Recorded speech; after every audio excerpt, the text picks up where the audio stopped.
that there are 16 cabinet officers up for the job, and that seemed like it was too tempting to make a bracket out of it, so it is time for Trump's craziest cabinet pick, ladies and gentlemen. All right, last week was the Swamp 16. Now we're down to the Hateful Eight. In this week's matchup, ill-prepared meets ill-equipped. God. As Energy Secretary Rick Perry goes head-to-empty head against Education Secretary nominee Betsy DeVos. Betsy DeVos, who never attended a public school, has never put her own children in a public school, and does not support public education. So tapping her as Education Secretary is kind of like making Ellen the Secretary of Penis.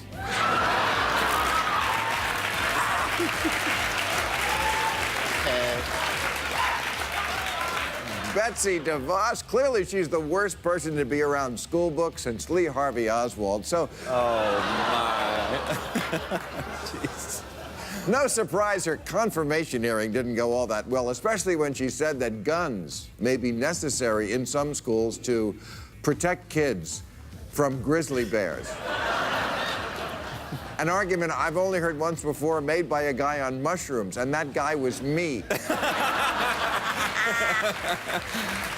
Here's Betsy and her family, and by the protective way they're holding their hands, I'm guessing they're about to meet Trump. Anyway,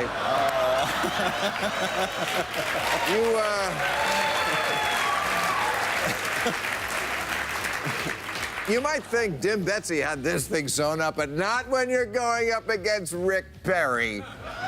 You all know Rick. Here he is only months ago on Dancing with the Stars. Now that guy is in charge of the nukes. A fact he himself did not know when he accepted the position. As head of a department he previously had called for eliminating, or would have if he remembered it. Oops.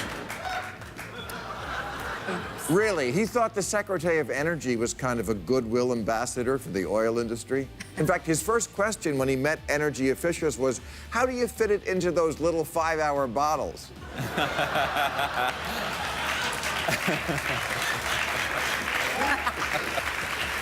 Obama gave this job to a Nobel Prize-winning physicist and then a chair of the MIT physics department. Rick, on the other hand, has a BA in animal husbandry.